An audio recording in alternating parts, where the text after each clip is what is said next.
Hey, what's up, buddy? Hello, Jeramie. How's it going? What's going on, man? How you doing? Doing good. Just give me 1 second. I gotta get into a spot. Hold on. All right. All right. Awesome, man. So tell us what's going on in the world of Jeramie Kling.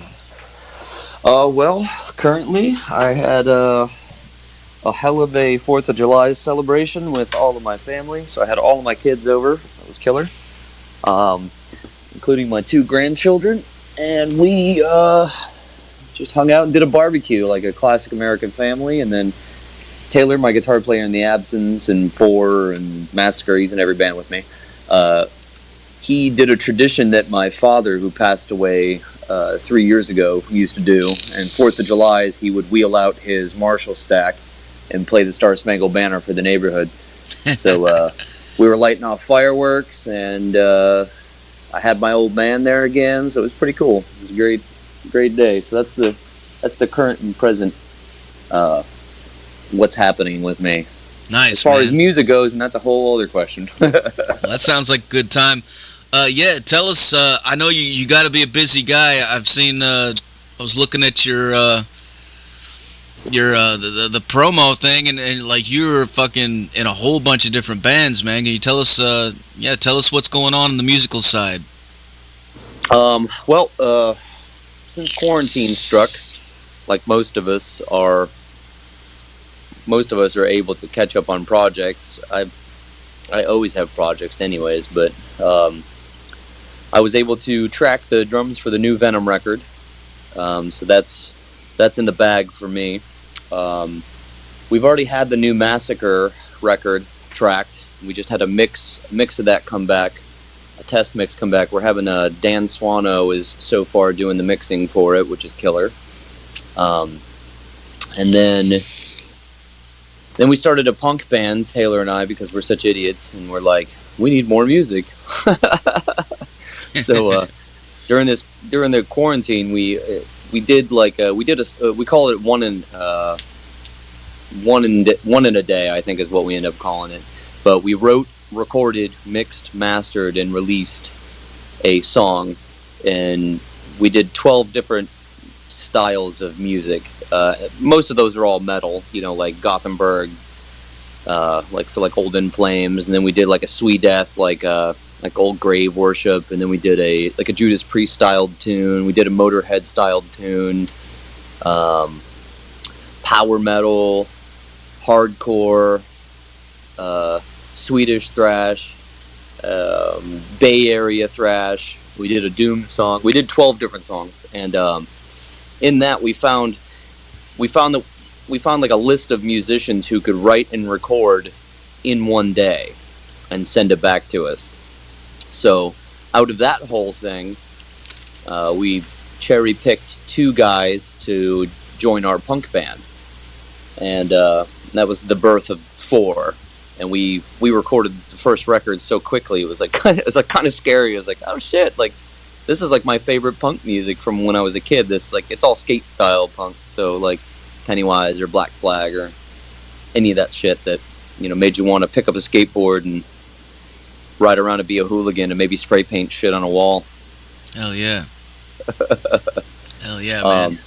Yeah, so I mean, I guess that's kind of current. I have some other really cool projects coming up too. I'm going to be playing on a record. I don't think I can talk about it yet, but it'll be a cool little extra to be a part of. I'm very honored to be in that list of dudes who gets phone calls to do records. So, but I can't talk about it yet. So, in the future.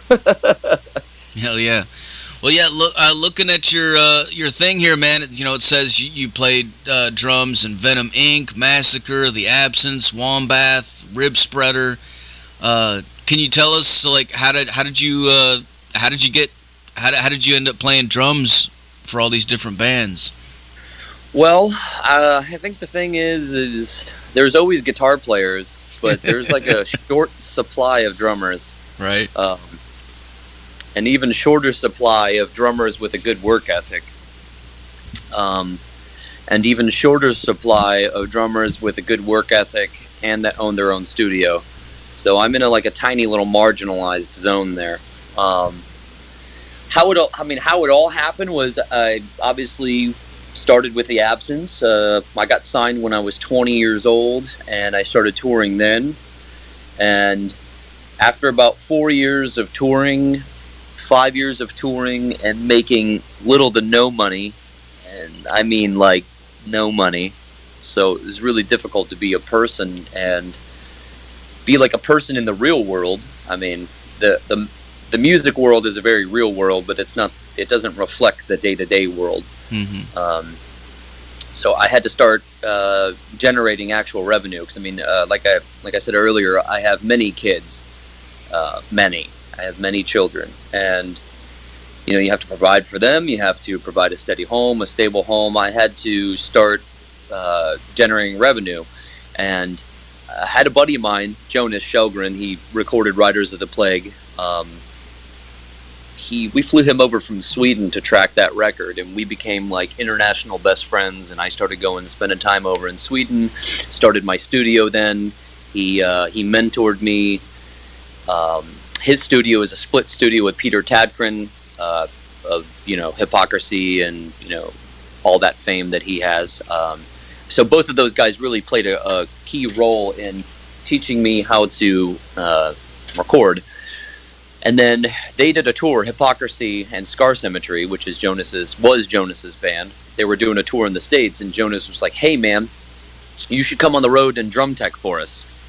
For Henrik, who's drummer for Scar Symmetry, and for Horg. Obviously Horg is from Immortal and Hypocrisy. And I was like, dude, I've never drum teched before.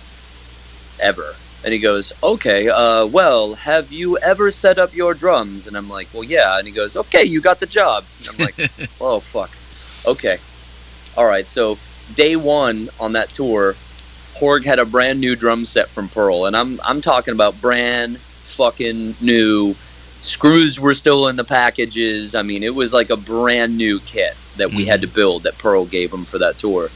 So, I mean, that alone, if anybody's a drummer, that's like a job in itself. So had to put the whole thing together, and Horg brings out an old wooden meter stick. So he had a measuring stick that was wooden, and he had to unfold it, and he was measuring his heights. And I'm like, oh boy, okay, all right. So I memory locked the shit out of it, and I taped everything to where I already had a system because I am a drummer, and I really developed my system on that tour. And then day one went without a hitch.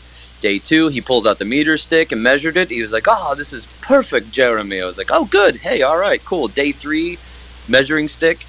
Day four, he put it away, and he never brought it out again. So I basically nailed the drum tech job, and I got it. And then that led me to get hired by Overkill as a drum tech. And then that led me to when Immortal did their last tour in the United States. Horg was like, "I'm only taking out Jeramie." And I was like, "Oh shit, all right." And then that led to, "Hey, can you do monitors?" And I'm like, "Yeah, well, I mean, I own a studio and I understand the concepts of live sound, and I've been on enough stages. Fucking let's go." So then I took on a job. Scar Symmetry came back another tour, and they're like, "We need a tour manager." And I was like, "I've never done that." And they're like, "It's easy." And I'm like, "Okay." Boom, I got another job. And then that led me to, I got a call from Steph from Continental, and he was like, Continental Booking.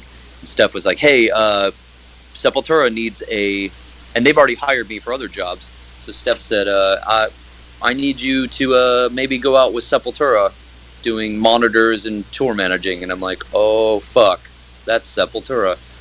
Okay, yep, let's go." So I took the gig, and then I ended up touring with Sepultura for about 3 years, and I ended up as their front of house engineer. It was like a similar thing. It was like something happened where they needed a front of house engineer, and I was like, "I'll do it. I got it. Okay, let's go." And then that led me to Venom. I toured with Venom as their front of house engineer, and then we got along great. And those guys obviously lost Abaddon, and then they needed a drummer, and they're like, they gave me a call and were like, hey, we're doing a tour in Europe with Suffocation as direct support. We want to know if you want to play drums for us. Actually, John Zazula called me, and I'm like, all right, John Zazula, no problem. Yeah, I'll go play with Venom in Europe with Suffocation opening. Oh my God, I bought Pierce from Resist when I was 13.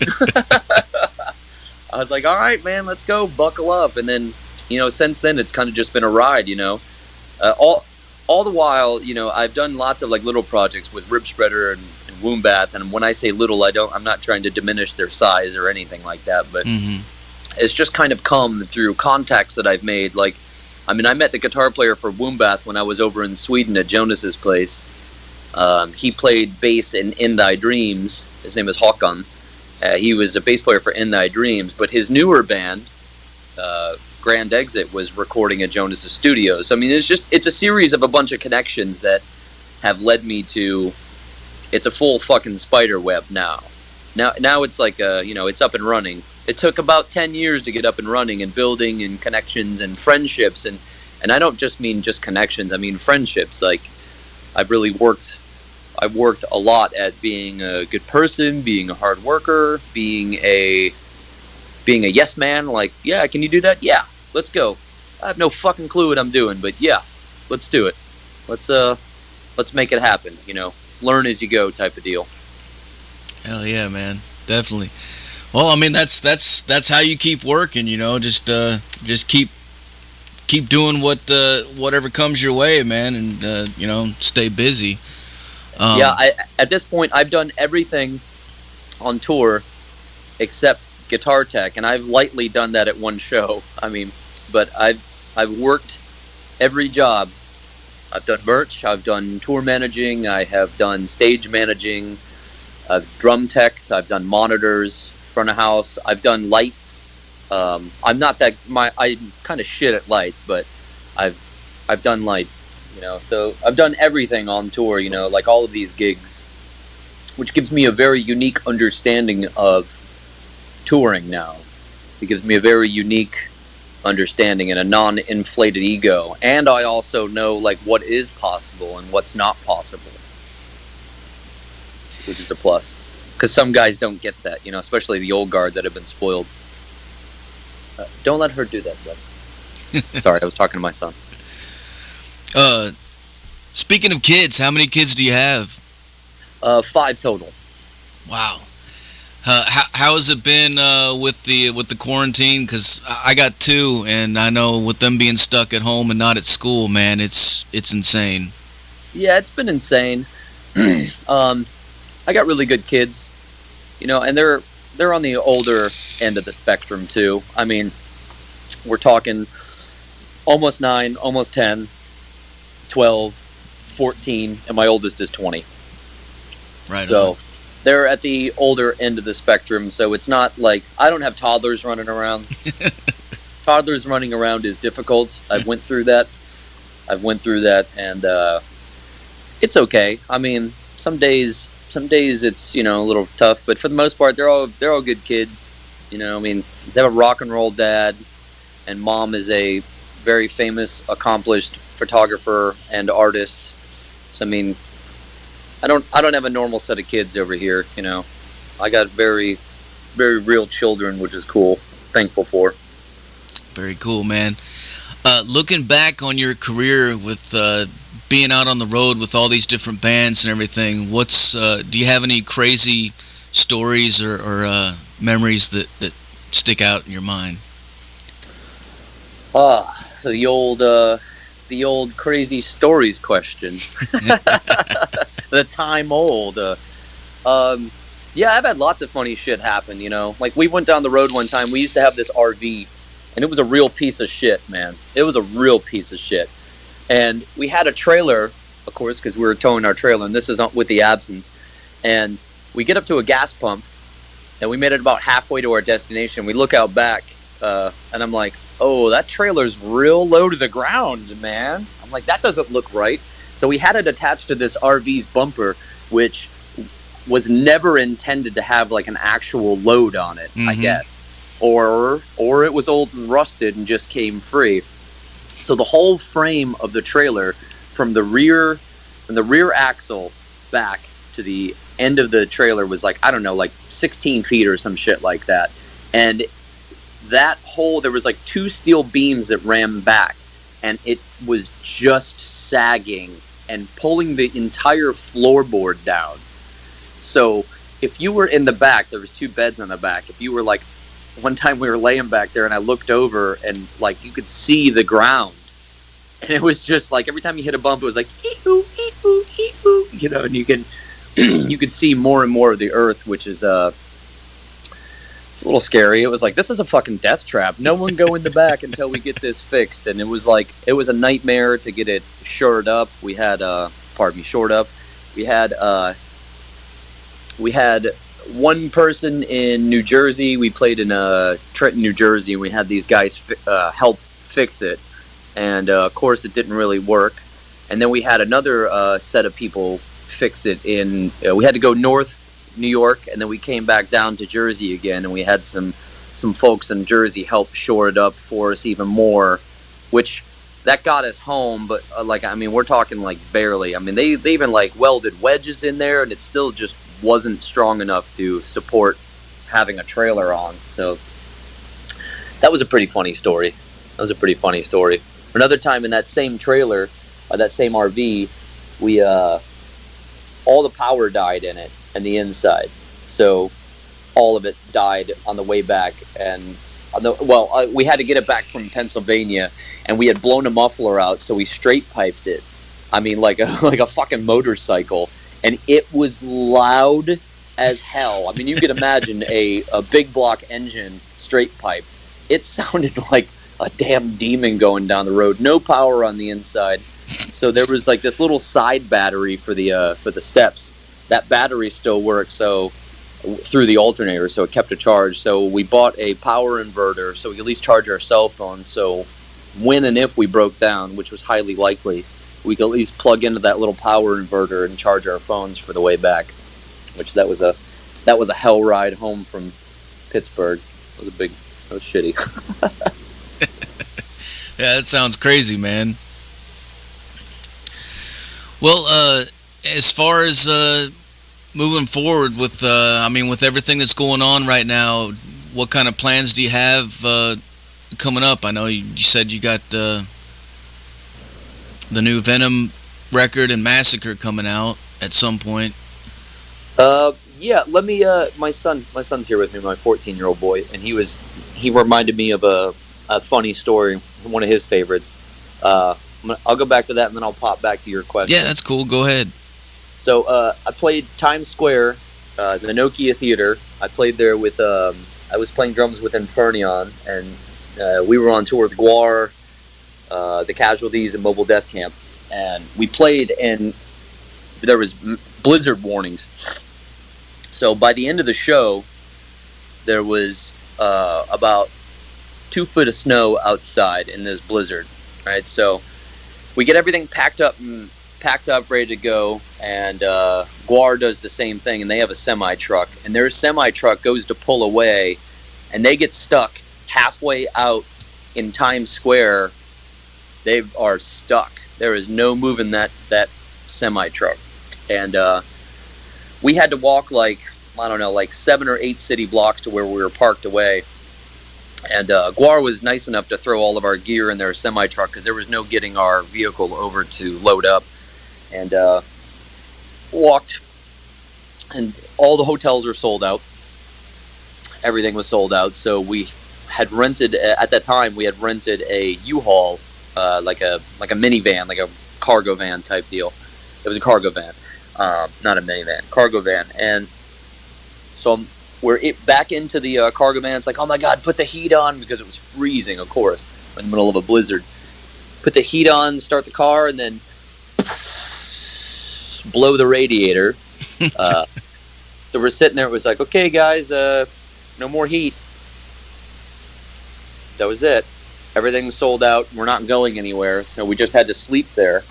And that was the coldest I'd ever been in my life. It was just in the back of some fucking rented U-Haul cargo van in New York City, blizzard, And I'm like, I'm going to die here. This is where I'm going to die. I'm going to be frozen solid. I've seen The Shining. I see how Jack dies. I was like, this is it. You know, I'm going to be frozen in the fucking maze. You know, they're going to find me in the morning. Lo and behold, I didn't die, obviously. I woke up in the morning and we opened the side of the van, and it was solid snow. You couldn't see out of it. Essentially, we had to dig our way out, and there was like 9-foot snow berms everywhere. It was crazy. Like the whole thing looked like a wasteland of just white. Everything was covered. And across the street, we went into this McDonald's that was open now. We went into this McDonald's, and we all just stood in the bathroom and warmed our hands up in the water. And I'll never forget, this is a funny story, Taylor. We say this all the time, because I went and I laid down for I might have been laid down for 20 seconds. And one of the ladies there that worked there, she's like, excuse me, sir, no sleeping? I'm like, God, I'm like, lady, after my day, after my night, I'm like, okay, all right, yes, ma'am. Sit up, you know. That was a funny story. Well, it's funny now. It wasn't funny then, but you know, it's funny now. It's fucking... all right, so as far as what's happening now, we're just everything's pushed back. All these records were going to come out this year are now going to be pushed back until 2021. Everything's pushed back. All touring is now, like, everything I had for this year is now happening next year. So I lost any and all work for an entire year. So that's a big hit. So I think that any music fans, if you're like actually fans of bands and stuff like that, buy merch, help us, because right now we have nothing. We have nothing for an entire year. We have nothing. And if you value music, then support the people who are making that music. You know, help us. You know, because if you see us on Twitch, then go on there and donate some money. If you see that a particular artist is you don't even have to do anything. Just go and tip them. Just send them a few bucks. All of it helps. I mean, if you're going to work, then you're fortunate. We don't have that option at all. We don't have that option, period. It's just not even there for us. You know, and a lot of us can't even claim unemployment. So it's even more of a struggle. So what's happening is next year is everything's going to be released next year. You know, like nothing ever happened, I guess. You know, as long as we can get back to that, we'll see how America acts, because we're fucking it up for everybody. You know, we were Venom had some tour booked in September that we just booked post, because it was looking like everybody was going to be able to get back to doing stuff, and USA's numbers are on the rise, so that the European governments aren't allowing flights in from the States, so that kind of really screwed everything. So yeah, it's fucking insane right now, man. And yeah, I don't know, man. I saw Florida's numbers yesterday. It was like over fucking 11,000 in one day. It was like, holy fucking shit, man. Fucking, you know, like, it's yeah. Fuck. You know, so we're being as safe as we can. I mean, we're social distancing. We're wearing masks when we go out. We're bringing our hand sanitizer with us. We're doing everything we can to protect our tribe. We're doing everything we can. You know, that's all we can do. I can't speak for my fellow Floridians. I can't speak for them. A lot of them are idiots. You know, I don't go to bars anyways. I don't drink. I don't do anything in public other than shop for food. So I mean, that's it. So anytime we go shop, we come home, we disinfect everything to try and keep ourselves healthy as possible. You know, like, you know, it really sucks on my kids. You know, it really sucks on my kids because, you know, they want to go hang out with their buds or their lady buds, and they can't. They, you know, I mean, if the house is safe, like, for instance, my daughters play with a neighbor girl, and that's normally okay because it's a tight-knit family. Everybody's, you know, they are safe, but they had a big-ass party yesterday for a birthday, and they were like, can we go over? And it was like, no, you can't. You know, I'm sorry. sorry, but I can't regulate the 30 other people. I don't know them at all, and now we got to give it like an incubation period too. You got to wait like a week or two till we can go back over there. And that's just to be safe. And that's and I know that there's conspiracy theorists out there. They're like, none of it's real, and the sky isn't real, and this is all none of it's real. It's not happening. And I'm like, well, okay. I mean, there are people dying of this, and there's people that have COVID that I'm friends with, and I haven't lost anybody personally, but the degree of separation between people who have lost people personally is 1 degree of separation. So it's very real to me, and I'm taking every precaution necessary. Yeah, we've been doing pretty much the same here, man, and I know what you mean. Like, and it's completely unreal how many people out there are just dismissing it like it's nothing and just don't care. They're more pissed off about having to wear a mask in the store, and everybody likes to fight just to fight. God, you can't combat that. You can't combat that. I mean, you just can't. And there's no even point trying. That. I mean, there's idiots everywhere, and I teach my children that. I'm like, you're going to run into idiots your whole life, your entire life. It's how you deal with them, and it's how you carry yourself. That describes the length of your character. Yeah, I think at this point all we can really do is try to protect ourselves and our close one, our family, and I mean, yeah, you can't argue with some of those people, man. They're just it's like talking to a brick wall. Yep. Yes, it is. All right, well, I guess I'm about out of questions for you. Is there anything else you want to let your fans know? No. Nope. Just support us musicians. Support us musicians. If you can, if you value what we do, then help us. Like, I mean, I sell stuff. I sell drumsticks on my website, so go buy some drumsticks. That helps me.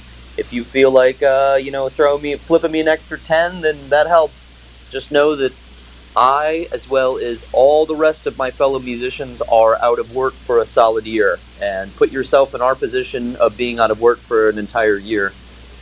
And I don't necessarily live the high life. I don't have like Rolls Royces or Porsches or any fucking dumb shit like that. I'm a working class musician like the rest of them. Most of my fellow musicians are working class musicians. So if you just picture yourself being out of work for a year, then that's exactly where we're at. So if you have the means to help out. That'd be rad. Like I said, like I know my buddy Pete Weber does. He does Twitch. Like, if you log into Twitch while he's on there playing drums, you can flip him $5 and he'll try and play one of your favorite metal songs on drums. I mean, it's a lot of us guys are trying our damnedest to be creative to generate some revenue. So I guess that would be it. Support, because we support you. I mean, we do this and we tour and we leave our families for you guys. Where can people go to support you directly? Do you have a website link? Yeah, I have a website link. It's my Big Cartel. I think it's jeramiekling.bigcartel, I think. But I mean, I'm sure we can attach the link. Yeah. Anyways, so I have a page there, or any of that stuff. I got any of the band's social medias, like Massacre is selling merch, Venom selling merch, the Absense is selling merch. Any of these bands, you can link here, and then any fans can go and help support there. Hell yeah, man. Yeah, I'll definitely throw all the links up whenever I publish this interview. You rule, brother. Thank you. Thanks a lot for taking the time to talk to us, man. Before I let you go, can I get you to make us a station tag? Yeah, of course. Let's do it. All right. Whenever you're ready, say something like, "This is Jeramie Kling from," if you want to list all your bands or some of them, and say that you're listening to Metal Devastation Radio. Metal Devastation Radio. Okay, yeah. Got it.